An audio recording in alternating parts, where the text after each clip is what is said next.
for coming. This is a great turnout on a cold winter day. So I'm going to invite you, as we start, to either bring your eyes to a soft focus, looking downward if you're comfortable.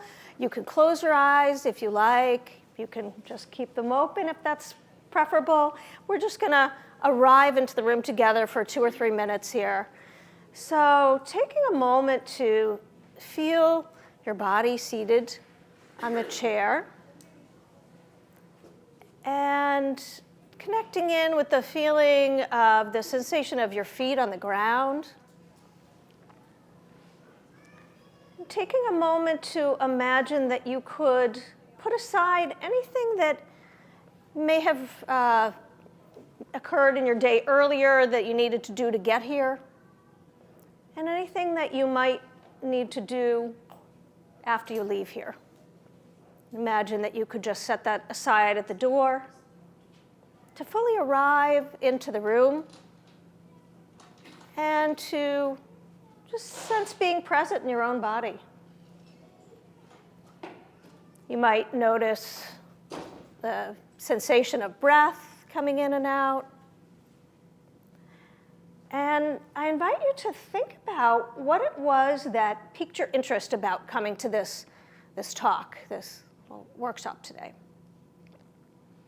Was there anything about cultivating well-being in your own life that may have sparked an interest for you? And I invite you to think about whether there might be a word that comes to mind, that something that you might like to say yes to in your life right now, in these months ahead, weeks ahead. So, for example, words such as laughter, well-being, trust, health, acceptance, connection, surrender, willingness, welcome, anything that comes to your mind. And if there's not a single word, that's okay, just to be open to what it is that you might like to invite into your life. And then, when you're ready, coming back into the room, opening your eyes, and arriving here. Hi. So I want to start with a little prop picture. I want you to imagine for a moment that this was your computer. So you might take a look at this computer and say, this is a bit outdated. Probably if you were operating with this computer in your life, your life would be a bit inefficient. You wouldn't be living or working up to your full potential with this. And you're all here for computer lessons, right? Okay. So I want to start with 3 surprising pieces of news, of information, that will create a foundation for our workshop today, and also may just help to transform how you relate to things in your life. And the first is that our brains are a little bit like this computer, that we are actually operating on some outdated programs, some old programs, some old circuitry in our brain that evolved over millions of years to help our ancestors survive, and that this brain wiring is part of our evolutionary inheritance, and in fact, it operates in the background and sometimes even in the foreground of our lives in ways that we may not realize. And sometimes it can get in the way of the well-being that's possible in our lives. So I want to share a quote with you, kind of have 3 quotes for each of these points here. So the first one is that, let's see, so again, my little images here. This is a quote by a man named Jake Ducey, and he said, "The biggest obstacles in our lives are the barriers that our mind creates." So we have these inner obstacles that we're going to explore today that can get in the way of sometimes living our fullest life. Okay, so that's one. So the second piece of surprising news that I want to share with you is that these mental habits that I'm talking about, these mental habits that we all operate from that can get in the way sometimes of our well-being, can actually become your greatest allies. Now, you say, hold on, that sounds contradictory. First, I'm saying that, they can sometimes get in the way of our well-being, and now I'm saying they can be the greatest allies, and both are true. So there's a beautiful Zen proverb that says that obstacles do not block the path, they are the path. So when we learn to work with these habits of mind, when we can understand them, when we can see them showing up, it actually gives us an opportunity to then find the gift in each one and to transform these challenges into opportunities to actually grow inner resources, lasting inner resources in our lives for well-being, for joy, for compassion, for presence, for all these kinds of things in our lives. So we're going to take a look at that today. And the third quote that I want to share with you is by neuroscientist Richard Davidson at the University of Wisconsin in Madison. And he says that well-being is fundamentally no different than learning to play the cello. So the surprising piece of news here is that you don't have to change the circumstances in your life in order to experience greater well-being. Things do not have to be different in order for you to begin to cultivate the tools, the skills that can help you relate to your life in a different way and make space for greater well-being. And so we're going to be exploring a couple of tools today that you can take with you. And the other thing is that some of the tools I'm going to talk about today are ones that don't take a lot of time in your day.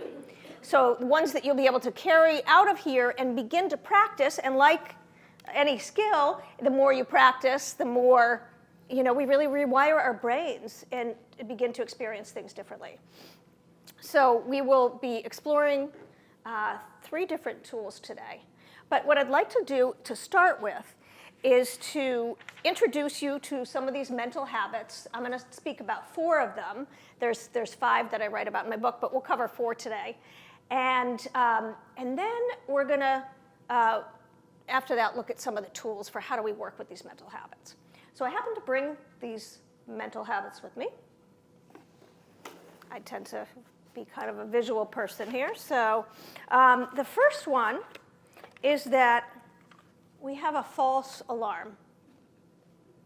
And these are universal mental habits that we all experience to some extent or other. Second one is that we have what I call here the stuck dial. If you imagine that this dial has 2 positions and it's kind of stuck in one place. Our third mental habit that we're going to be exploring today is what I call the noisy person in the movie theater. And our fourth one is what I call the Velcro problem. It's a little sticky stuff here. We're going to be talking about how we all have a Velcro problem.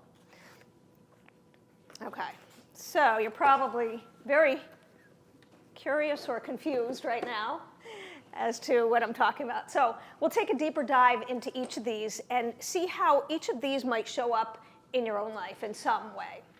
All right, so the first one we're going to look at is, and actually just a quick word here to say that all 4 of these mental habits, there's 2 things I want to highlight that they have in common. One is that they all evolved over millions of years to help our ancestors survive in very harsh conditions. So I'm talking back cave person times, back on the savannas, our early ancestors. And the second thing is that with each of these mental habits, this is where our mind defaults to when we're not working on it otherwise, that we can kind of slip easily into some of this old conditioning. And sometimes we can get stuck there if we don't recognize it. So if we want to get out of this default mode, we need to start waking up in our lives, and we're going to look at how we can do that. So the first one, let's take a look at this one. This is this false alarm. So you each hopefully have one of these in your house. Their smoke alarm. And this is designed to go off if there is a fire, a life-threatening emergency. But at least in my house, I can tell you, thankfully, it's never gone off for a real fire, but it's gone off multiple times when we've burned a piece of toast in the toaster, or something burning in the oven. So this smoke alarm doesn't know the difference between a real fire, a real threat, and the smoke from the toast burning in the toaster. Can't tell the difference. Well, our brains are wired in a similar way, that we have a part of our brain that is designed to scan the environment for danger. And when it picks up threat, it sets off a whole cascade of physiological changes in our body. Our heart rate goes up, our blood pressure goes up, our blood gets pushed towards our fighting muscle, stress chemicals get released into our bloodstream. This is our classic stress response. And we all experience this, and this helped our ancestors survive in harsh and dangerous conditions when they were faced with predators, lions and tigers and so forth. The body became prepared to deal with these kinds of threats by either fighting or by fleeing, by running away, or in some cases freezing, playing dead. And we still have this wiring in our own brains, except that it often goes on that the kind of threats that we face in our modern lives are different than those kind of external physical threats for the most part. We experience things like, being stuck in traffic late trying to get somewhere, or being in an argument with a family member or a coworker, or we might be dealing with a tantruming child, or we might feel like we have too much to do and not enough time, or we might be struggling with health challenges or financial worries or other kinds of things.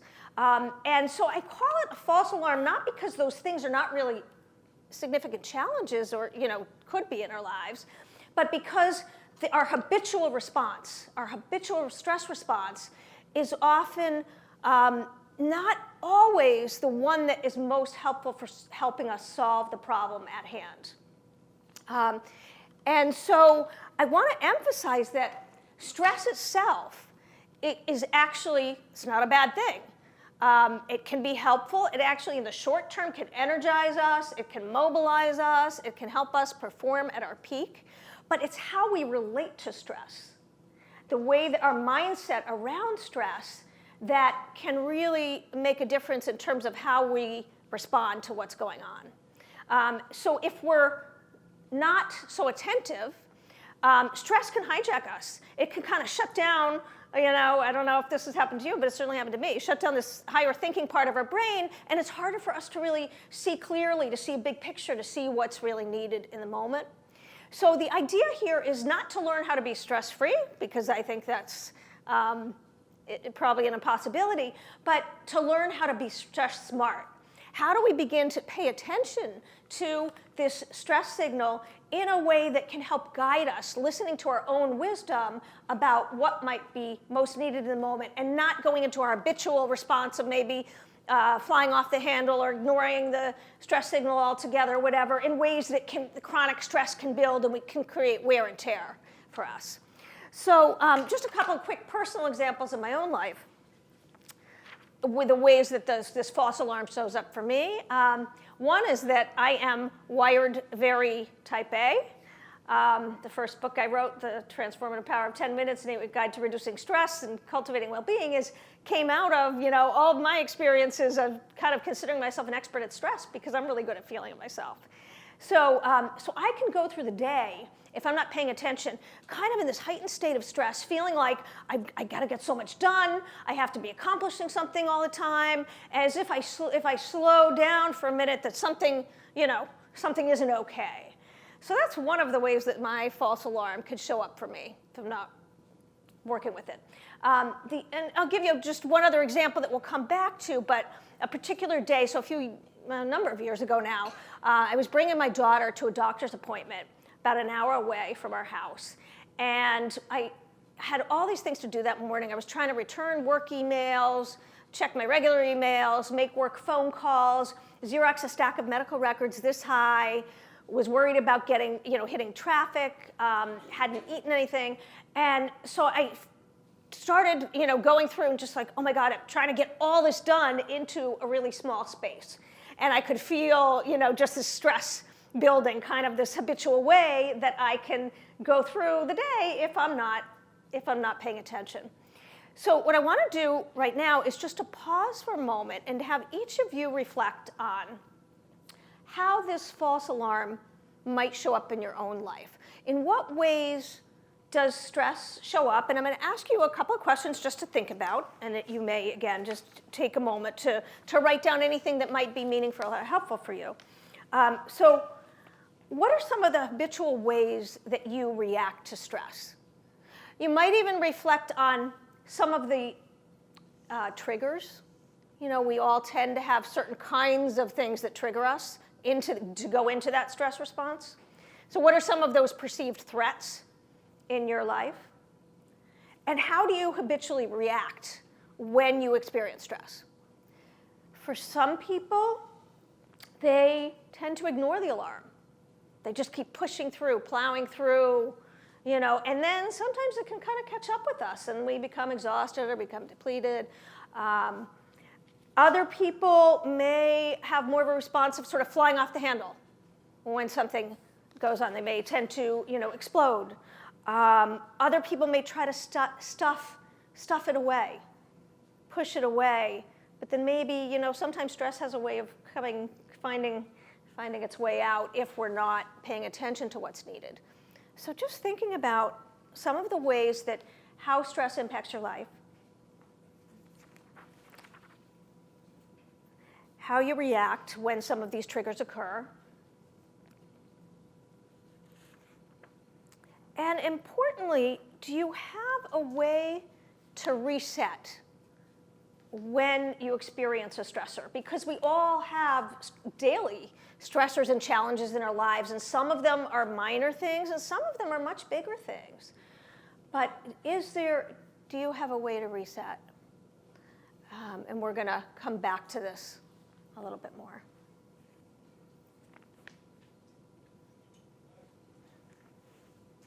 And so again, just emphasizing stress in and of itself is inevitable in some ways, and it's not, and our physiological reaction is not a bad thing, but it's how we relate and respond to it that can really ultimately end up giving us some choice. We're going to explore that.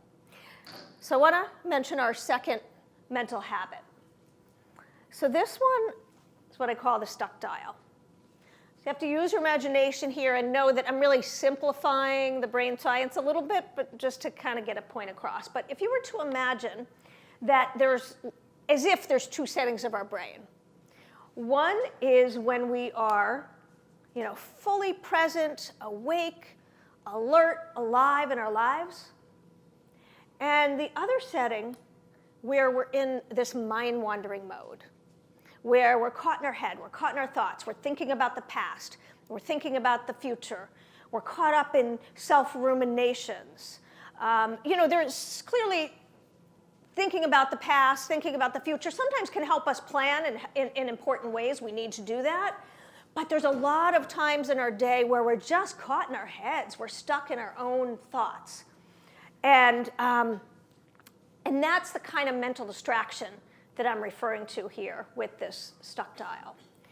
So there was an interesting study done through Harvard that showed that when we're not focused on a specific task at hand, our minds are wandering about 50% of the time.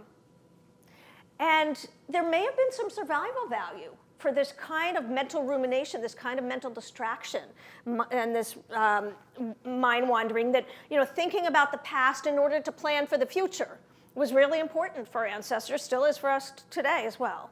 Not sitting around and smelling the roses, that probably didn't have a whole lot of survival value.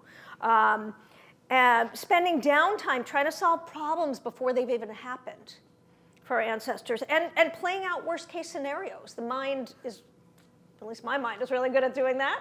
I know for many people that is the case. So all these kinds of mental ruminations that occur can take us away from the present moment of our lives. So if you think about, if you've ever been in a really beautiful place, maybe you're sitting on a beach, or going for a walk, or you're sitting in your backyard, and maybe 5 or 10 minutes pass, and you realize that you've been caught up in your head in some thought stream, thinking about something you had to do later on, or maybe stewing about something that happened that you were upset about, a day ago, and maybe you miss out on, what's actually right there, this beauty that's right in front of you. Or how about eating a meal? How many times are we fully present, engaged, really savoring our food? And how much are we doing something else? We're multitasking, or again, our minds are thinking about something other than where we actually are. Another example to begin to notice would be even when you speak to people, having conversations, even if it's with a loved one or a friend, how much of the time are we fully engaged, really present in the moment, in the conversation? And how much are we sort of somewhere else? And so this is the nature of our mind, to kind of be somewhere else a lot of the time, but it can take us away from the joy and the presence that is possible right here.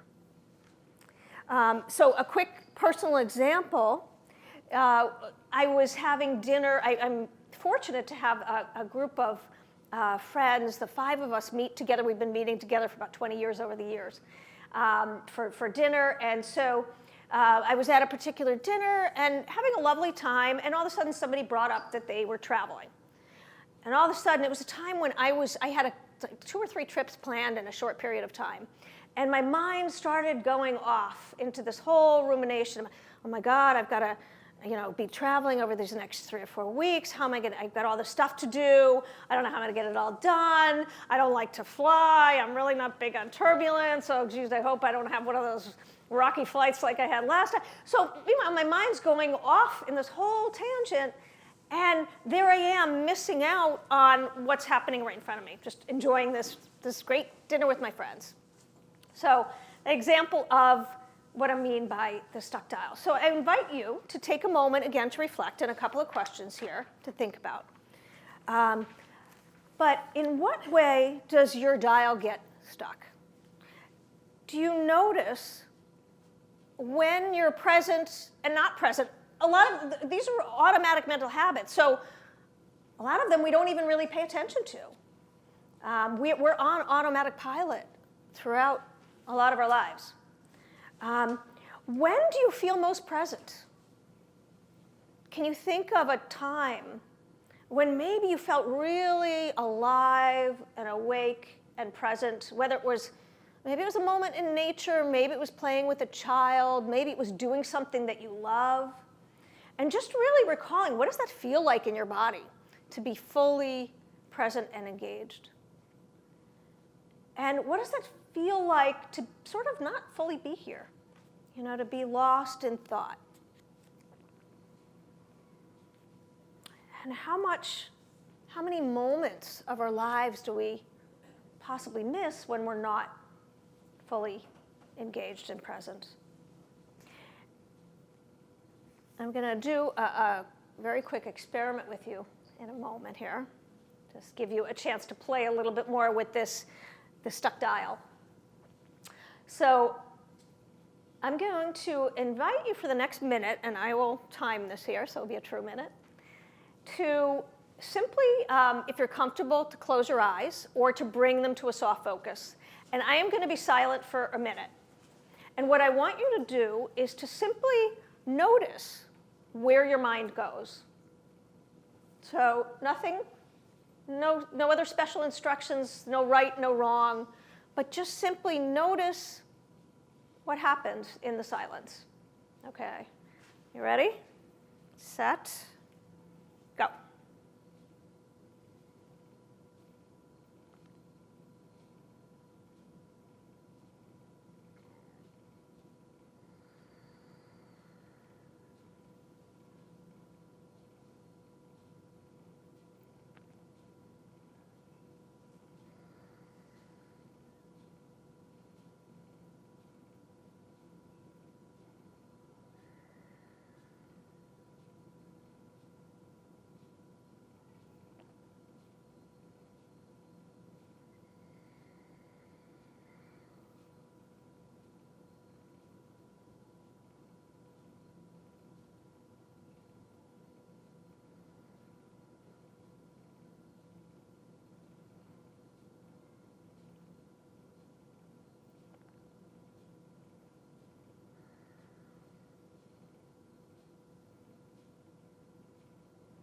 Okay, come back into the room. Did anybody notice mind wandering? Mental chatter? Probably, sort of thinking about something in the past, something in the future, judgments, wondering, whatever. And so that kind of wandering is common, happens all the time. It's part of our human conditioning, but we're going to come back and look at how do we work with that.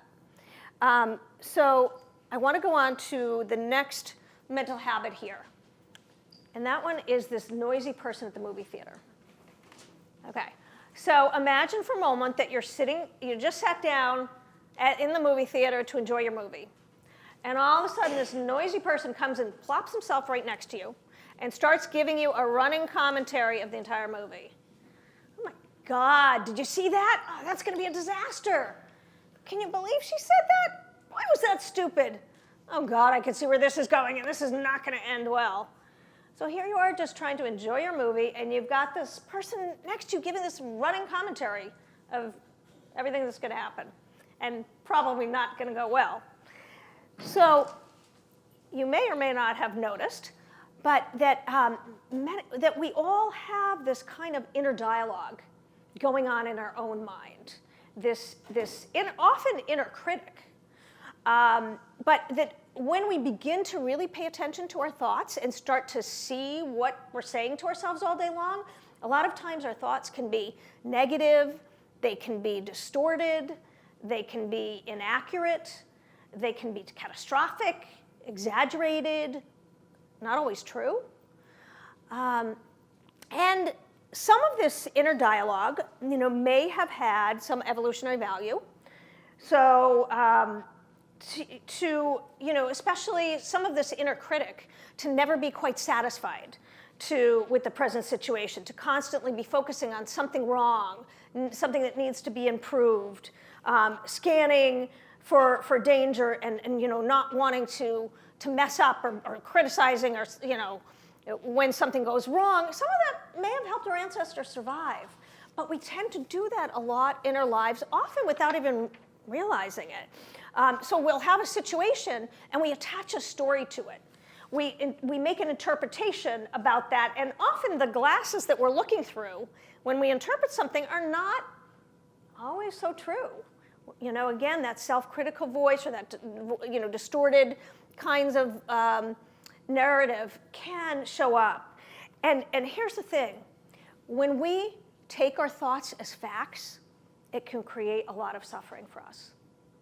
So I want to give you an example of, think about a time when you made a mistake, or maybe you had some kind of a setback, something didn't go the way you wanted in your life.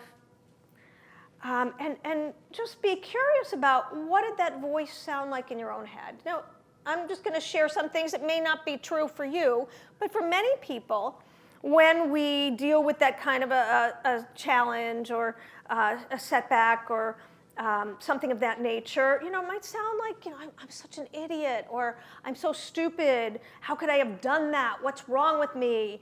Everybody's going to think badly of me. I'm not good enough. Those kinds of inner thoughts. How about, when something goes wrong, maybe it's more catastrophic. Oh, God, this is a disaster.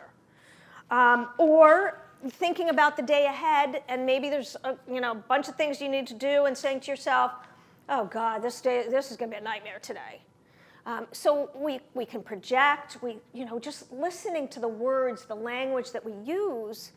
What do we say to ourselves as we go through our day? If we, somebody who might lose a job or experience something like that, maybe feeling like a failure. The story that somebody might tell themselves if a relationship breaks up, then somehow, I'm not lovable. There's something wrong with me. Wanting to try something new and saying to ourselves, oh, I could never do that. I'm not X enough, or I'm not Y enough. So really just being curious about what are some of these stories that you tell yourself as you go through your day and as you go through your life. And how much do you take those stories as fact? Do you take those as absolute truth? I know for me, one of the things that I struggled with a lot, especially earlier on in my life, was this story of I'm not enough. I need to, I'm not good enough. I need to work harder. I need to look different. I need to achieve more in order to be loved, accepted, gain approval, whatever it is. And again, when we listen to this noisy person in the movie theater and sort of let him or her run the show, it can create a lot of suffering in our lives. So just out of curiosity, question here. How many people have a loving, supportive, compassionate, and encouraging voice that follows them around all throughout the day? So I've never yet had anybody raise their hand, but there's always that chance. How many people have a voice that says, something's wrong, something's missing, not enough? I do. So that's the noisy person. So take a moment to reflect on what does that noisy person sound like in your own head? If you think about a typical day, a typical challenge that you face, what does that inner dialogue sound like? And if it's helpful, you can jot down a couple of things that you might notice as you think about that. Other questions, do you talk compassionately to yourself when you're facing, especially when you're facing some kind of a challenge or feeling anxious or whatever it might be? Or do you tend to be more self-critical? Or do you just tend to kind of push things away? And are the things that you say to yourself accurate? Or sometimes do they tend to be distorted, exaggerated, blown out of proportion, maybe all or nothing thinking? Especially when things go wrong or when things are difficult, or when you're dealing with challenging emotions.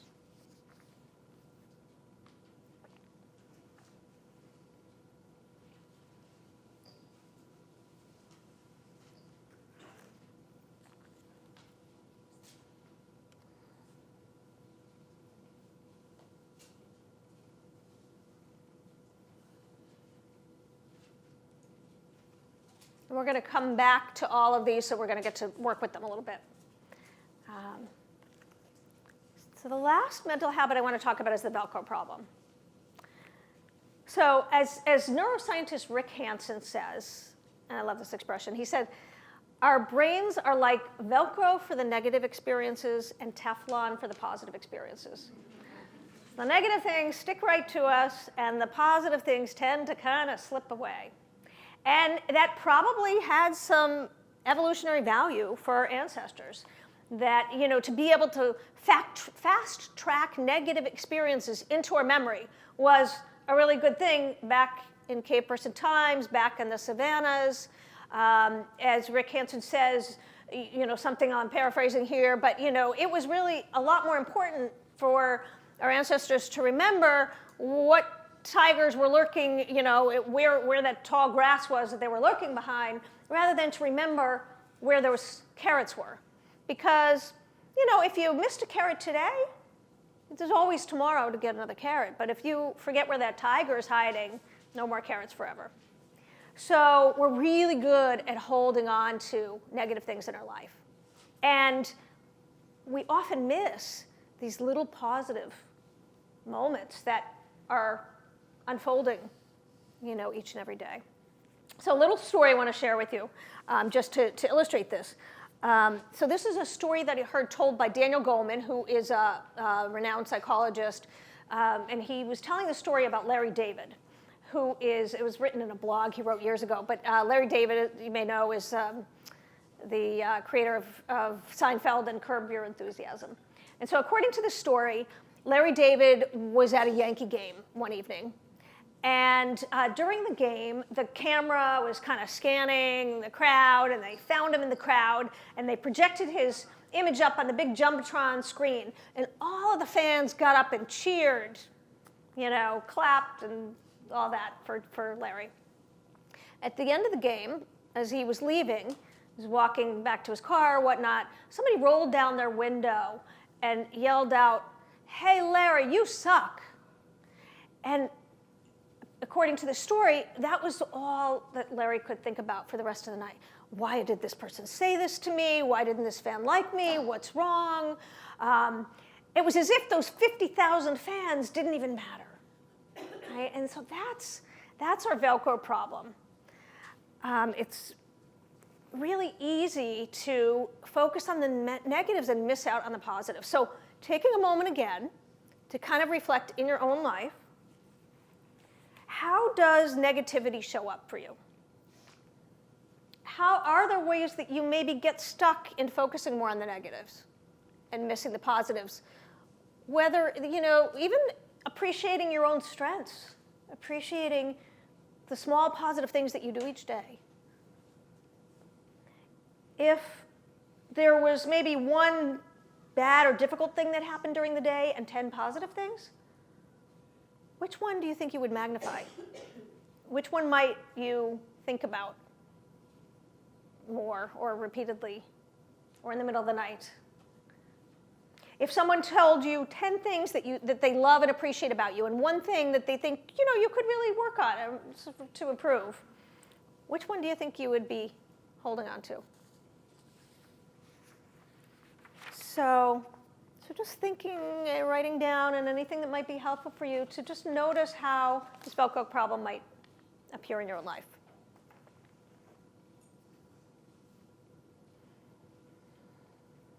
And so now, what do we do with all this? So quick review, we have these mental habits, 4 of them that I shared with you. We have this false alarm, this way in which we're wired to perceive threats. And when we perceive a threat, we often can go into that stress response. And that stress response is not always going to be the thing that's going to be most helpful to help us solve or meet the challenge at hand.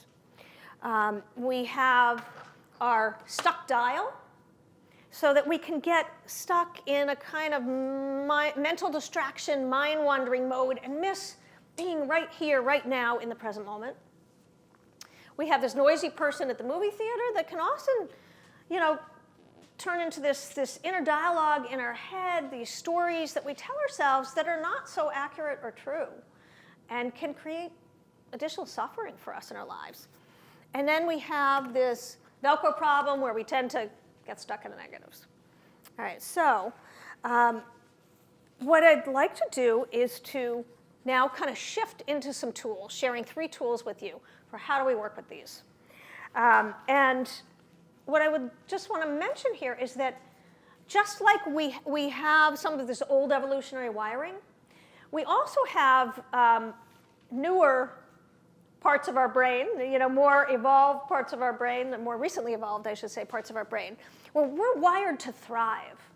We are wired for all kinds of positive emotions, but we often just need to know how to kind of flip that switch a little bit, to go from surviving to thriving. And so that's really what we're going to be focusing on here as we go forward. So we need a couple tools, and I happen to bring my toolkit.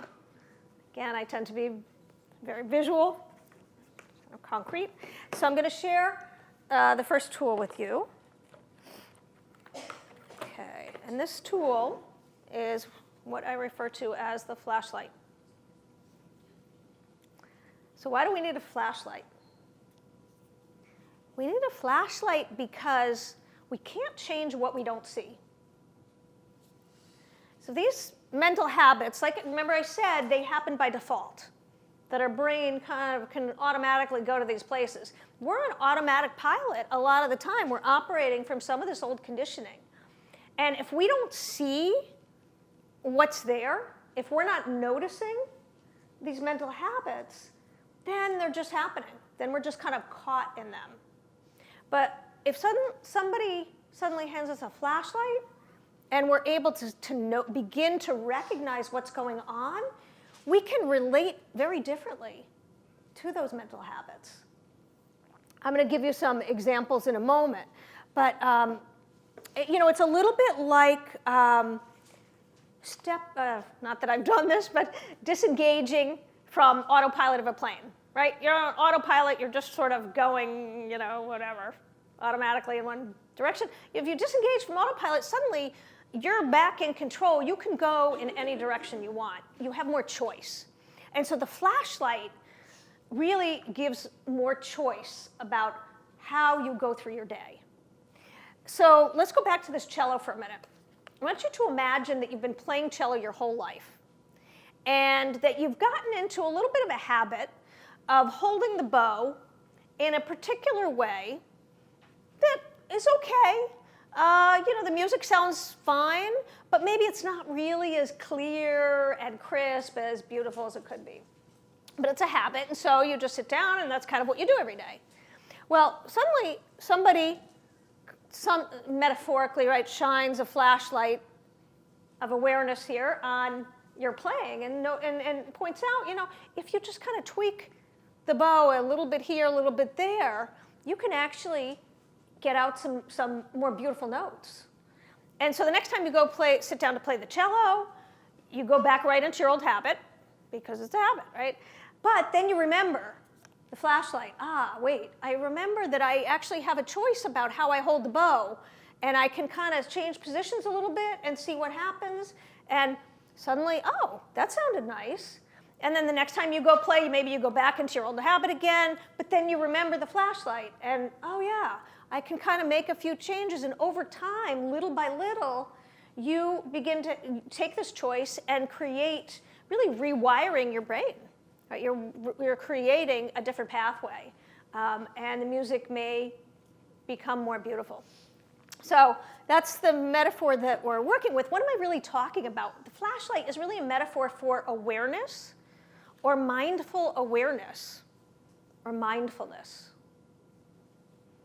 So I just want to sort of mention a word that mindfulness comes from in ancient Eastern traditions, from Buddhist teachings, that there's a whole profound, deep knowledge and teaching around mindfulness as really a way out of, to help us with suffering in our lives and a path toward enlightenment. But just for the purposes of what I'm talking about today, I'm really going to just sort of focusing on this mindful awareness aspect.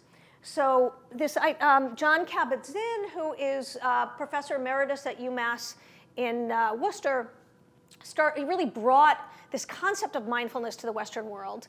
And his definition of mindfulness is let me get the exact wording here. So it's the awareness that arises by learning to pay attention in the present moment without judgment.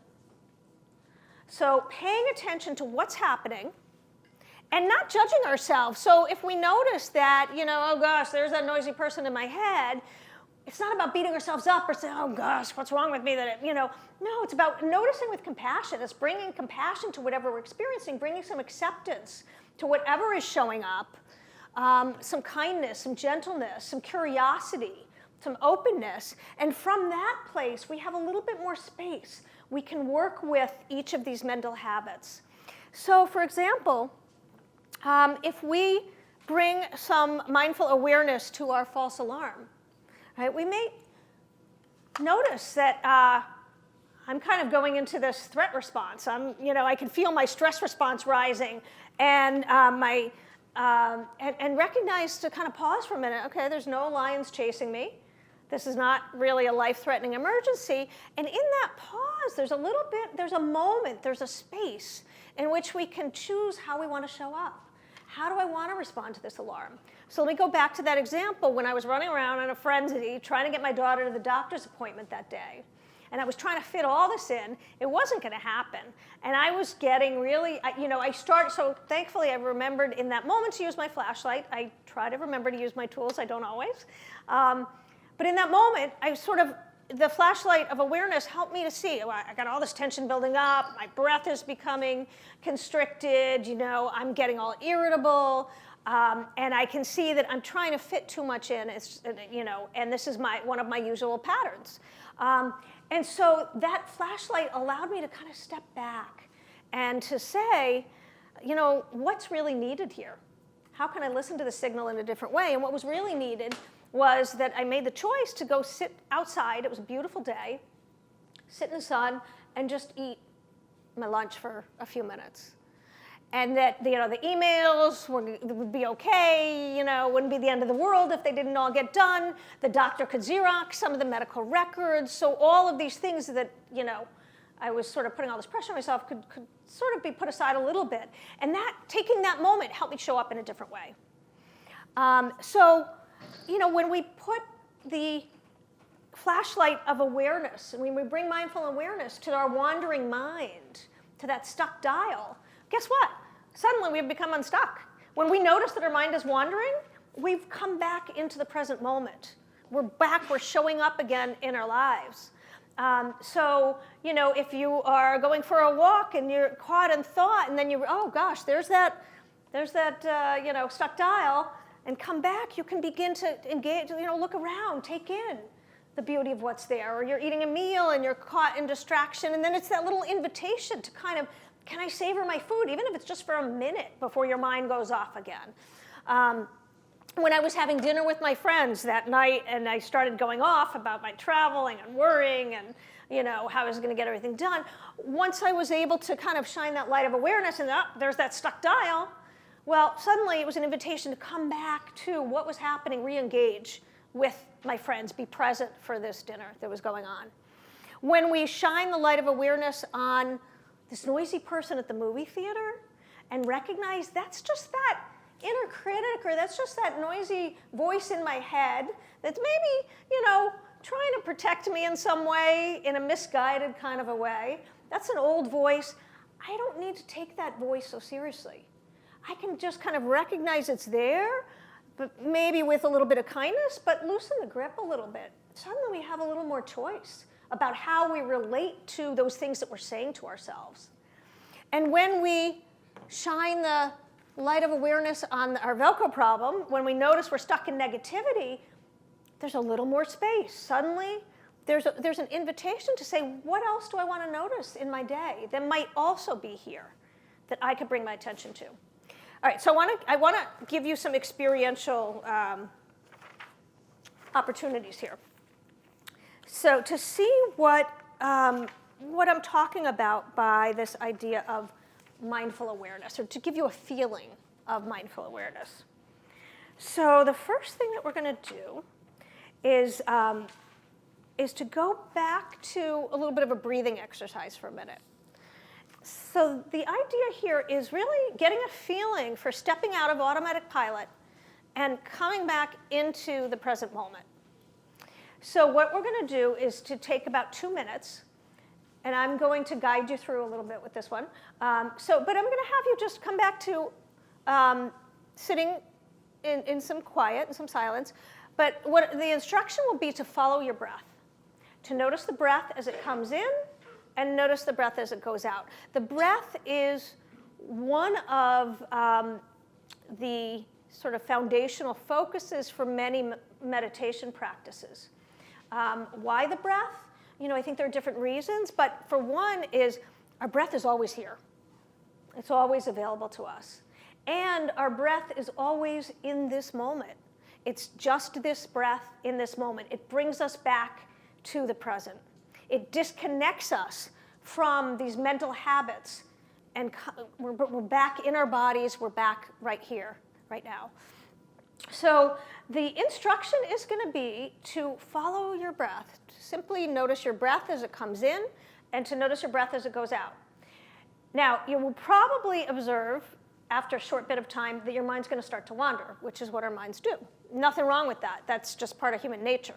But the instruction will be to gently bring every time you notice the wandering, oh, I've just gotten lost in something, come back to your breath. Just notice the breath, the feeling of the breath coming in, the feeling of the breath going out. So I don't care if your mind wanders 100 times, and in fact, that's great because you've had 100 times now where you can practice. Every time that you catch your mind wandering and come back, you've just disconnected from autopilot. You've just stepped out of a mental habit and you're back into the present moment. So a little experiment, just sort of approach it with some openness and curiosity, and there's no right or wrong. Just curious to see what you observe. Okay, so if you'd like, you can either bring your eyes to a soft focus or you can close your eyes for a moment. And I'll try to stick to 2 minutes here. And so just begin by noticing your breath as it comes in and as it goes out. And you might be curious about the sensation of breath. Where do you feel it the most?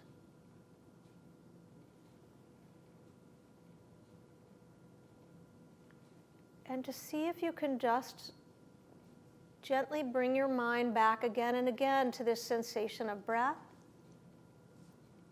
as it comes in and as it goes out.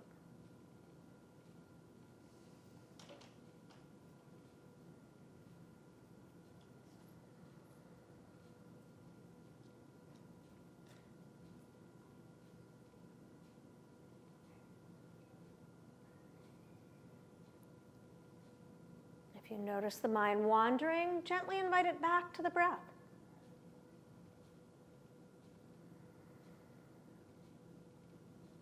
There's no right or wrong.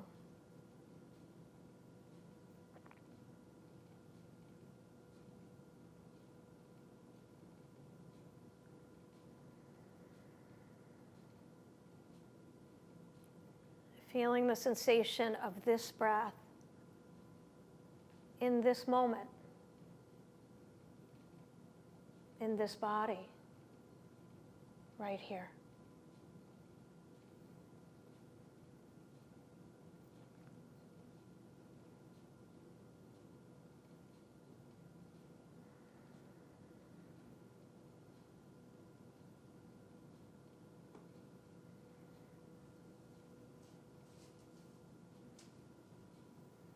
And inviting you to come back into the room when you're ready. Curious what people noticed. Anybody kind of noticing the mind wandering but able to catch it and bring it back to the breath? Any other experiences?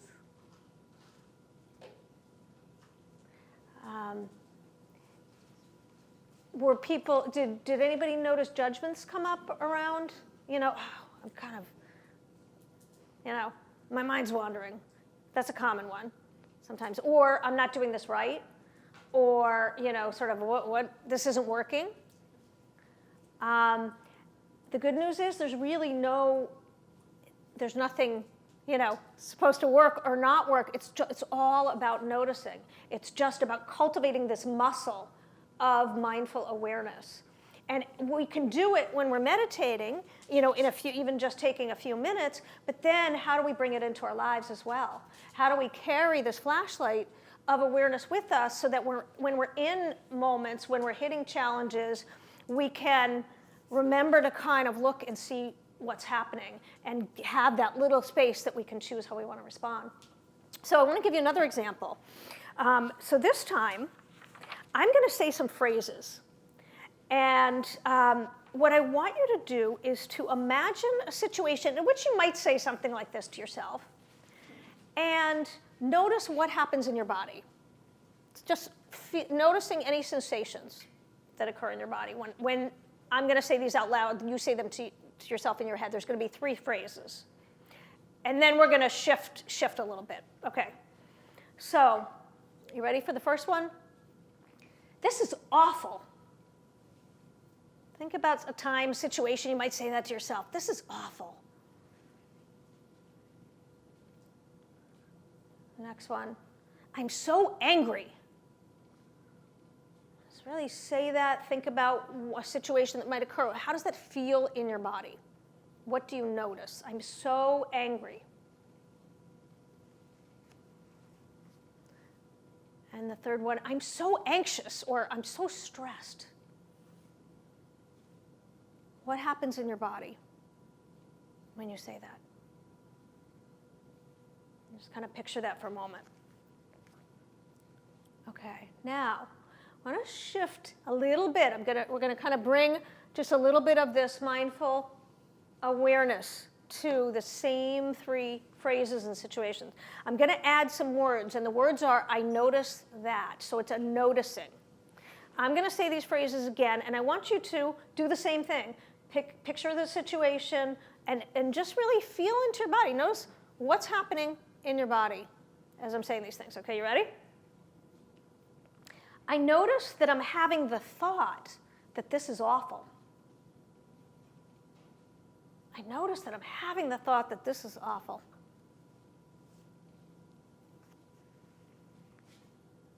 Next one.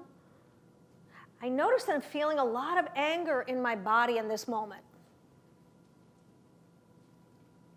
Notice that I'm feeling a lot of anger in my body in this moment. Just what shows up.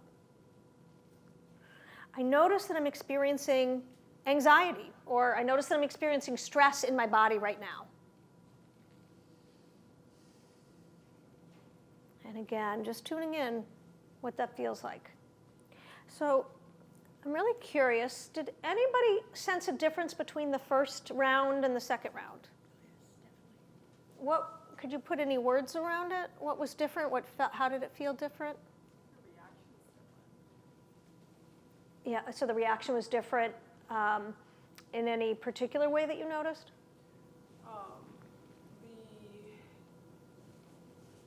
The button to explode or to, react to it. It's like you hold that back, like it's not. So more reactive. Less reactive. Less reactive the second time around? Yeah. Yeah. Okay. All right. More in your head than your body, like the anxiety when you talked about being anxious or mad, it was more my gut, and then when I was saying, oh, I'm feeling something in my head, more in myself. So I think if you're sort of putting words around what you're saying in some way, maybe a little bit more space between the emotion or the thought, and you almost like you could observe it. Right. Yeah. Looking at it instead of feeling. Yeah. So it's still there, Right. but you're looking at it instead of it consuming you, right? So, when we feel things intensely, or we have these kinds of intense thoughts, it can hijack us. There's actually a term called neural hijacking, where that primitive part of our brain can kind of take over. And we can feel engulfed in it, and it can really feel like we're swallowed up.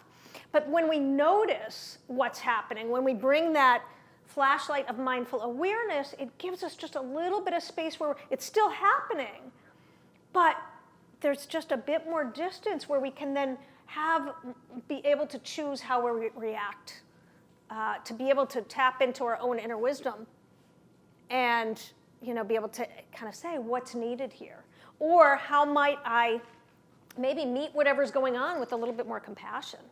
That can be really important. We'll touch on that in a second. Okay, so last little exercise for this segment here is we're going to combine those first 2 things that we did. So we started off with just that mindfulness of breathing, and then the noticing, to be able to notice thoughts, to be able to notice emotions, right? So this time, we're going to do a 3-minute mindful pause. And I will invite you to, if you want, you might think about a typical kind of little stressor or challenge in your day. Nothing, super major, but just some kind of typical thing that you run up against in your day or your week. And imagine that that you could hit the pause button when that's happening and take this kind of a mindful pause. So what we're going to do is focusing on the breath. And when we focus on the breath, we also physiologically, it can help to turn on that relaxation response that sort of counters or softens the fight or flight response. And that can help us to step back and think a little bit more clearly. So we're going to focus on our breath and just notice the breath coming in and out, and then just observe, any thoughts that might be coming by. I'm going to guide you through this, so it will be, guided throughout. And it will be a true 3 minutes here. For you just to observe, and you might, again, imagine if you want to picture, you could just do it in this moment right here, but you could also picture it as an actual situation that you might be in, and imagine hitting the pause button and just noticing what's happening, as if you could just observe it from that little step backwards. So it makes sense, I think, as we do it. I'm going to get I have a little timer on my phone here, so this will give us a 3 minutes. So you're going to hear a little bell at the beginning and at the end, and I will guide you through. Okay. And again, the idea here is there's no right or wrong. It's really just about getting curious about noticing what is it like to take this kind of a 3-minute pause. And to simply say, what is here? Can I be present in my body, and can I notice whatever may be showing up inside? And noticing any of these mental habits, that may show up. Maybe there's some inner chatter, maybe there's some distraction, maybe there's that inner critic, whatever, the negative place your mind goes. As any of those things show up, then you just simply notice it and kind of can come back to your breathing. Maybe even, again, bringing a little bit of kindness or compassion, recognizing that's old wiring. That's okay. That's part of, the human condition. And can I come back to be present? So I'm going to sound the bell here. So again, you can get into a comfortable position, close your eyes, or bring them to a soft focus. And you will hear a beginning bell. And just take a moment to really feel your body seated in the chair. And begin to notice your breath coming in and going out.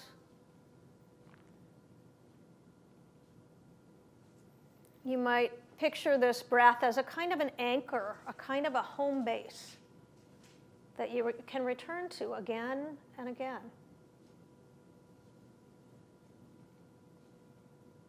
And if you're picturing a situation that might occur in your week, you might just put that in the background as you imagine that you're just creating this pause to simply be present in your body and notice whatever is arising, to greet it with some compassion and curiosity. And so you might notice any thoughts that are going through your mind. Can you simply observe the thoughts without judging them? And letting them come, letting them go, like clouds passing by, coming back to your breath. As the next thought comes, you might notice it and then coming back again to your breathing. This breath in this moment.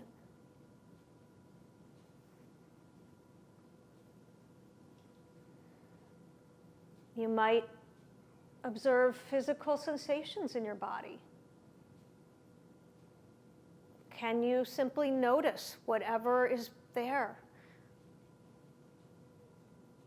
Maybe there's tenseness or constriction or tightness or openness or something else. Just observing.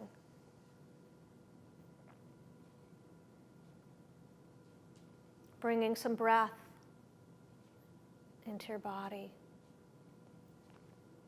Noticing any emotions that are present.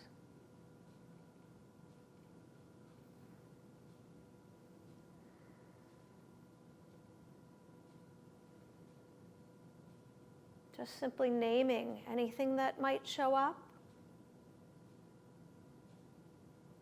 I see anger, I see stress, I see worry.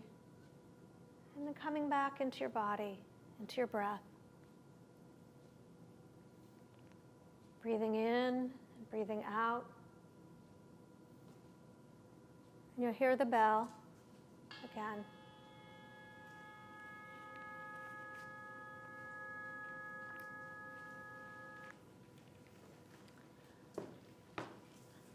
So, any reactions, thoughts? Was that, I wonder what that was like. That didn't seem as long as the other ones. You know, What's that? The 3 minutes didn't feel as long. Oh, as interesting. like Did, the other ones. the 3 minutes didn't feel as long as the other ones we've done. Yeah. Okay. Why, but- Huh. Okay. Any other observations? Interesting realizing the, how you, even as you're doing this exercise and you are, you're going to catch yourself thinking of something else, it's still surprising how much you wander off. So many things. Mm-hmm. And that's so human. That's so, that our mind does that. But the more we can notice it, and notice it with the kind of kindness and curiosity, and then just come back, it gives us a little more choice, more resilience for how we handle whatever's showing up. And so just thinking about it, I invite you to think about how you might use a 3-minute mindful pause in your day. What would that be like to take a 3-minute mindful pause when you notice stress showing up? Or maybe beginning your day with a 3-minute mindful pause, just simply checking in, kind of inhabiting your body, noticing what's here before you go out into their habitual automatic pilot, of the day. Or perhaps at the end of the day is an opportunity to just kind of take inventory. What's here, slowing down, hitting the pause button, maybe taking a reset after a stressful situation. So lots of opportunities to think about how something as simple as a 3-minute mindful pause might really help us shift how we're showing up in our day with whatever's unfolding. All right, so I want to move along, and these other two I'm going to go sort of quicker on here, but our next tool is what I call the diet. Now, so I'm not talking about a diet of food, but I'm talking about the diet of thoughts that we feed ourselves all day long. So this flashlight is really helpful for all of the tools to just help us notice these mental habits we get stuck in. This diet is especially helpful for working with this noisy person at the movie theater, right? Because a lot of these thoughts that we say to ourselves, these stories can be distorted, inaccurate, not so true, not helpful, self-critical. And so to really begin to pay attention to what is the diet that we're feeding ourselves all day long? And how do we begin to feed ourselves a healthier diet? So the flashlight helps us to notice, oh, that's just that noisy person in the movie theater. And sometimes that's enough, just to get a little bit of distance from that and recognize, okay, that voice is not absolute truth. That's just my inner critic trying to, be helpful but misguided. But we can also really work on how do we feed ourselves a healthier diet.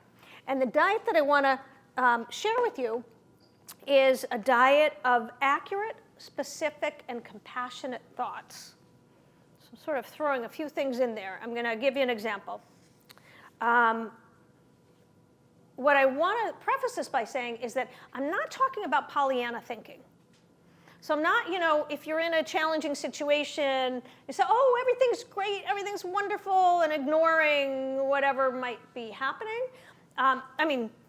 There's nothing wrong with that if that's helpful, but we're talking about feeding a diet that's believable, that resonates with something that feels true to you, but steps out of some of that self-critical, distorted kind of thinking that we tend to engage in. So let's go back to an example, to thinking about a mistake. Or a time, think about a time you've made a mistake, or had some kind of a setback. And I'm going to read some statements out loud, some thoughts, and I want you to notice what happens in your body. And so we're going to start off with a more sort of negative self-critical diet, a diet that's not so accurate, that's more generalized, not specific, and that's not so self-compassionate. And then we're going to shift diets. And I want you to notice the difference in your body. How does it actually feel different? Okay, so first one, think about that mistake or, something, a little setback. And I'm going to say these words, you say them in your own head. This is a disaster. I am so stupid, or I'm such an idiot. I can never get things right. What's wrong with me? Now just notice what happens in your body when you say those words. Now I'm going to shift the diet. So we're going to work on kind of feeding ourselves a different diet. Same situation. The circumstances haven't changed. There's still that same mistake, that same circumstance. But this time, notice what happens in your body with these words, if there's any difference. I'm really upset that I made this mistake and I was careless today. There are plenty of times when I do things well, and this is a small moment in the grand scheme of my life. I need to work on this, and I can see this as a learning experience to pay more attention next time. At least I know I'm human. Different diet. So notice how the words in the first example are kind of inaccurate and generalized. So, I'm stupid, I can never get things right. I mean, probably not really so all or nothing, right, as we sometimes talk to ourselves. Certainly not self-compassionate. And notice how the second diet, it doesn't say everything's great, but it kind of takes it and puts it in a little bit of a different language. Making it more specific to this one mistake. It's a lot easier to work with, I made a mistake today, than I'm a failure, right? It's hard to dig yourself out when we make these kind of generalized statements about ourselves. But if we're more specific, I'm upset about this particular thing, it gives us something we can work with. Did anybody notice, I guess just sort of curious, who noticed a shift in their body with the second words versus the first? Did you notice how that felt different? Did it feel like it's more workable the second time around? So, we really have this opportunity to, when we're going through our day, and when we notice that noisy person and some of the things we're saying to ourselves, to stop and ask ourselves, is this really true? Is there maybe a different way that I could look at this situation that would be more helpful? I want to try another quick example. This is just one single word, okay? I'm going to say one word. I want you to notice what happens in your body, and then I'm going to say another word, and you're going to compare the difference, okay? So the first word is trouble. Trouble.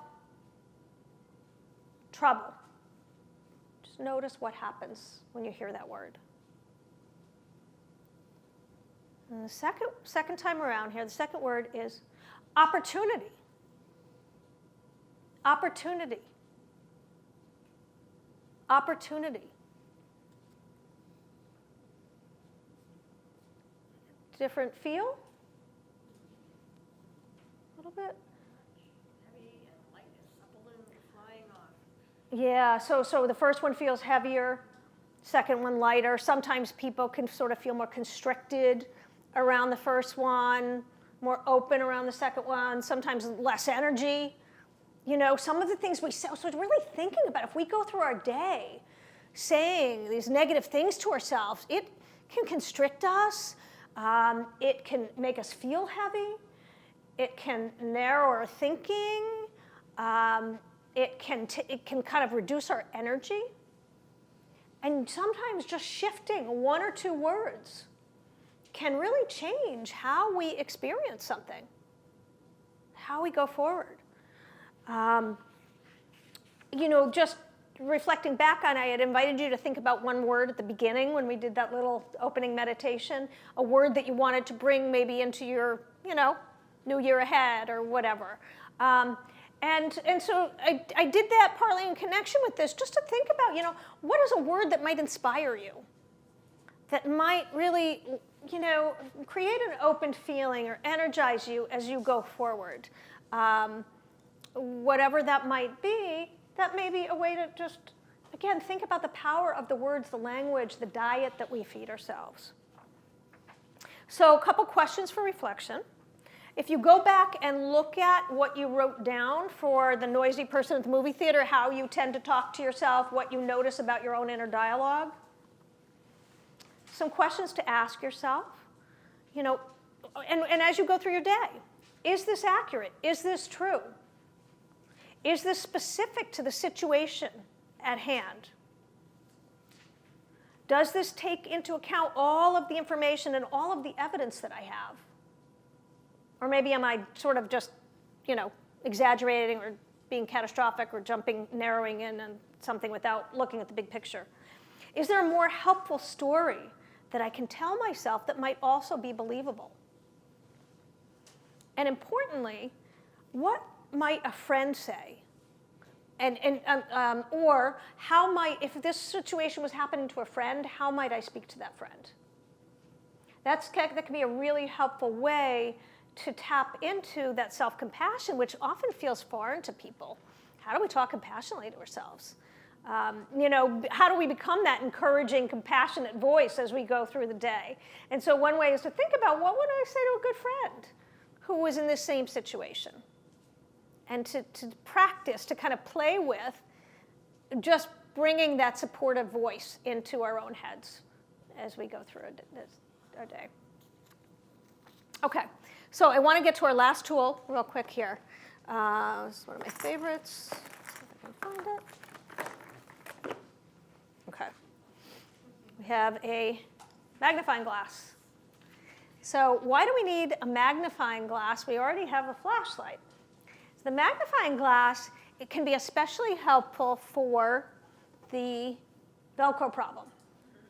So remember that our brains are really good at noticing the negatives and not so great at noticing the positives or remembering the positives, holding on to the positives. So the magnifying glass is a reminder that as we go through the day, there's an opportunity to really look for those positive moments that might otherwise slip away.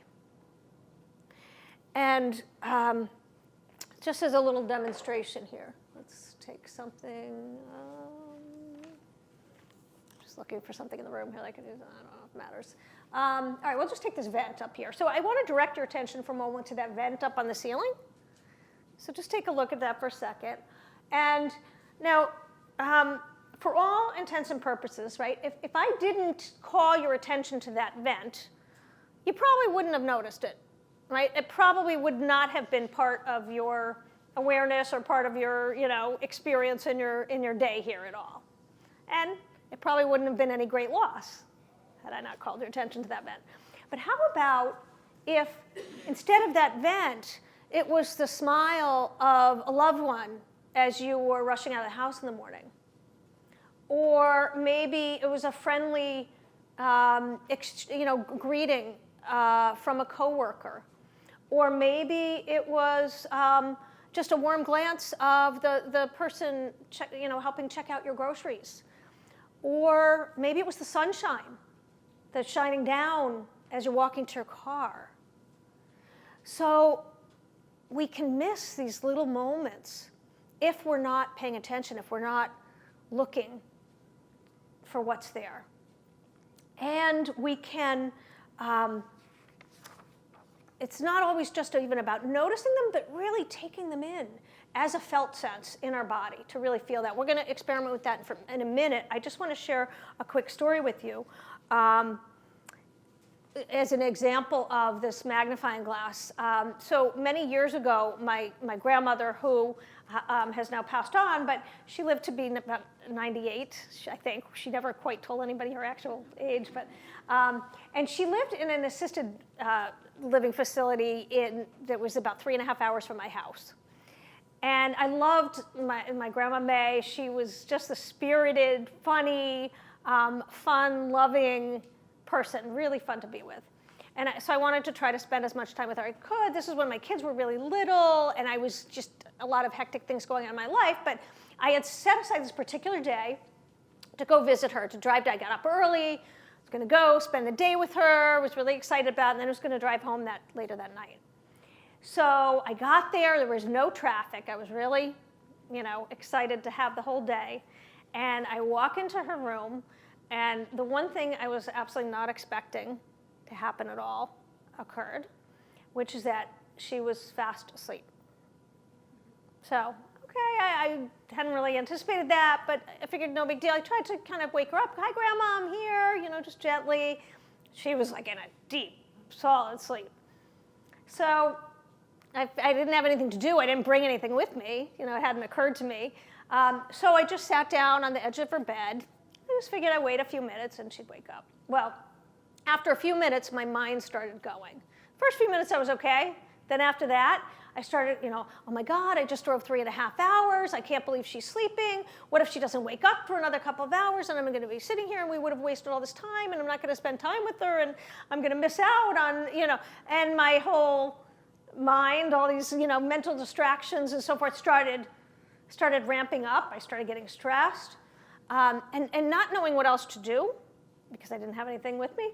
I just decided that I was just going to start to follow my breath. Just going to sit and try to just simply pay attention to my own breath. So I started breathing in, breathing out. And as I did that, I suddenly, over time, became aware of her breath. And I kind of sensed her breath as well. And then I became aware of just being in her presence. It was the same kind of feeling that you might have if you walk into the room of a sleeping child or something, and it's just, and I became aware of this love that was really shared between us, that I felt for her in that moment. And, it occurred to me that I could have easily missed that. I could have missed that moment had I been caught up in my head, had I been caught up in all of this stress. And it was really just this precious moment that I was able to take in. She did, in fact, wake up shortly after that, and we had a really nice day together. But it was just a great reminder for me that when we get caught in these mental habits, we sometimes miss out on, these little precious moments that are right there. And so the magnifying glass can help us to bring our attention to really finding the good in the world, in the moment, in others, and in ourselves. We also often overlook the positive things, that our own strengths, our own resilience, and really miss opportunities to take that in as we focus on the things that we haven't done. Or, if Larry David had been able to remember the magnifying glass in that moment, then maybe he would have at first kind of recognized, oh yeah, that's just kind of stuck in that Velcro. I know that my mind is going towards the negatives. I'm thinking about, this person. But maybe, turning to, maybe he came with a loved one or a friend. And so taking those few minutes to just really focusing his attention on, can I magnify something good that's right here, right now? And this friendship, and really feeling a moment of gratitude might have helped shift out of some of that negative rumination. So what I want to do is to take just about 2 minutes right now to give you an experience as we're sort of winding down, almost ready to close for today, an experience of taking in something good, something positive. And So I will again invite you to find a comfortable position. You can either bring your eyes to close or just to a soft gaze looking downward. And like I said a moment ago, it's not just about noticing, oh, that was a nice thing, but it's really feeling a felt sense in our body of something positive that may already be here.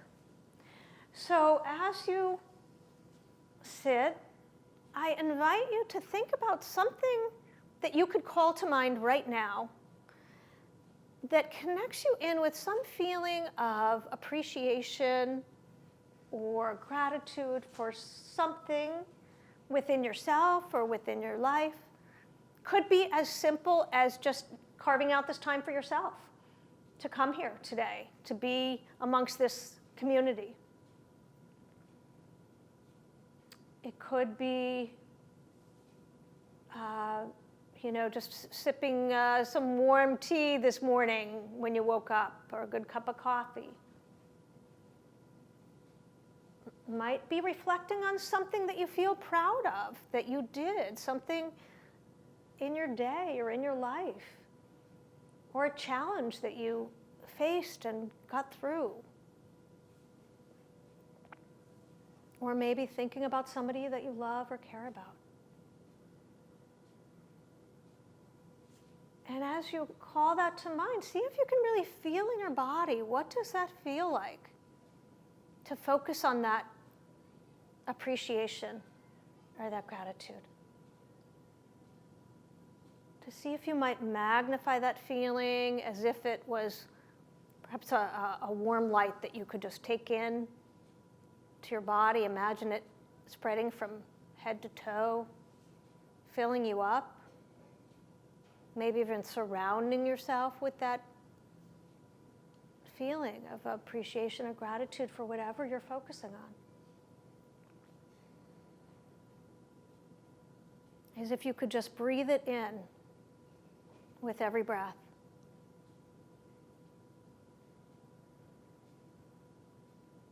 And just noticing what happens in your body as you're focusing on that. What that feels like.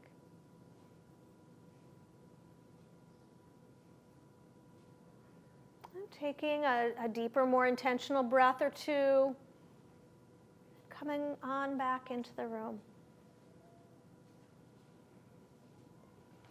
So we have this opportunity to kind of carry around this magnifying glass with us as we go through our day, and sometimes it might just be 30 seconds.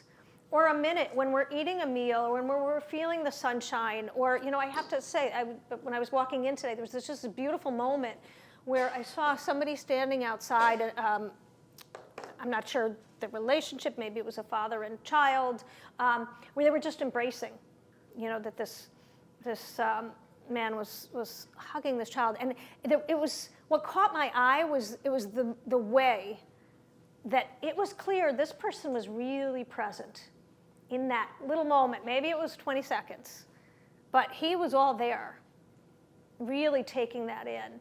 And so sometimes it's not more than 20 seconds or, a minute of being able to find these opportunities for what we can magnify. And just a quick last word here on that is that it's not about pushing away the negatives, in the sense that sometimes we have these real challenges that we're facing in our lives, and we might, feel sadness or fear or worry or, whatever, based on what, difficult things going on. But it's about not overlooking the positives that may also be there. My father, just a quick 2-minute story, and I'm going to wrap up, had gone through a lot of pretty significant health challenges in this past year. Thankfully, he's doing really well right now. But at one point, he had gone to the emergency room. This was like the second time in several weeks that he had ended up in the hospital. And he was left in the emergency room without being seen for like 4 hours. By the time they finally, got him in, it had turned into a life-threatening emergency. He needed emergency surgery. That was pretty scary. And I saw him a couple days afterwards in the hospital. And I expected that when I walked in, he was going to kind of be focusing on like, oh my God, I can't believe this hospital left me in the emergency room for 4 hours, and here I am back in the hospital after 2 weeks, and now I'm back again, and whatever. But he didn't, that's not what he was focusing on. What struck me was how much he was just talking about how grateful he was for the nurses and how wonderful the nurses were. And every time a nurse would walk into the room, he would say, there's so-and-so, and they, thank you so much for helping me. And it was just this genuine moment of gratitude. It didn't take away whatever fear and whatever difficulties and so forth that he was also dealing with. But by being able to magnify these little positive moments, it really helped him to get through, something more difficult. So the magnifying glass and really these other tools can help us to build resilience. So I want to circle back to, just in summary here, our little quote. So the first one is that well-being is fundamentally no different than learning to play the cello.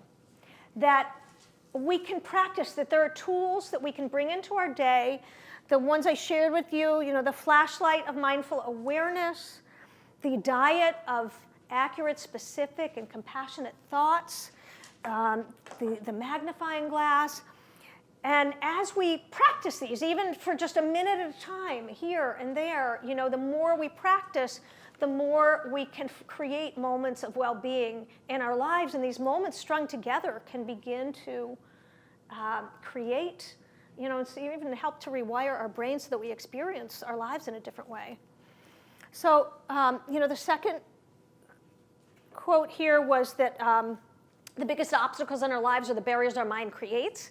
We have these mental habits that we all can experience to some extent or other. Some of us may experience more one than another. But that's part of our human biological wiring, our evolution. But as we become aware of those habits, we can really work with them and get a little bit of space so that we choose how we show up in our lives.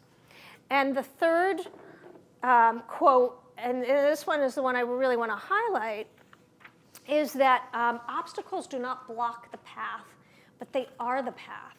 So as we work with each of these mental habits, what I said at the beginning is there's a gift in each one. And so when we work with the false alarm, for example, one of the gifts that is in this is every time we recognize that, okay, there's no lions chasing me, and can I just pause and ask what is needed in this moment of stress? We're cultivating a sense of safety. We're cultivating some inner resources for stability and confidence in our ability to handle life's challenges.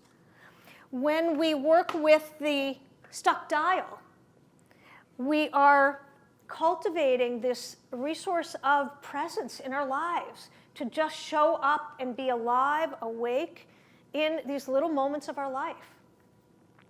When we work with the noisy person in the movie theater, we're cultivating the inner resource for perspective, for being able to see things in a different, wider perspective, and also we're cultivating compassion. As we cultivate self-compassion, we also can bring more compassion out into the world. And as we work with the Velcro problem, every time we notice and kind of can pay attention to what's showing up, we're also then can think about what do we want to magnify in our lives, and we're creating greater resources for joy and gratitude in our lives. And so I'm going to close with, to leave you with a poem, and then I will stick around for questions. Oh, thank you. I might have forgotten. Yes, and I will give you handouts that sort of summarizes some of the key points here. So I'm going to leave you with a poem. This is a poem that I wrote. It's from my book, Gifts of the Rain Puddle, and it's actually the title poem. It's called Gifts of the Rain Puddle. I wrote this as a reminder to myself to remember about using my tools. Gifts of the Rain Puddle. I woke up from a funk today of too many bills, too many emails to return, not enough time.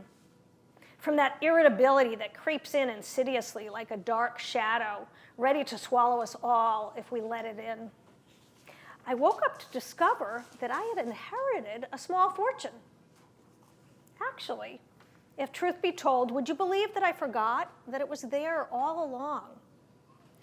My neighbor reminded me this morning, the little guy in the overalls and dirt-filled fingernails. I saw him laughing hysterically as he jumped in a giant puddle, a leftover gift from the torrential rains. As he soaked himself and went back for more, then began running and shrieking through the wet grass with his unsteady gait until he fell down in a heap, all smiles. I watched as he became fascinated by the blades of grass and even more animated when he discovered the stones nearby that he could grasp in his hands. How funny that you and I and my neighbor can all look at the same sights, the ordinary moments of our lives, and see such different things. It is a choice what we focus on after all, is it not? Perhaps waking up is as simple as not losing sight of the gifts of the rain puddle. Thank you so much. I really appreciate all of you.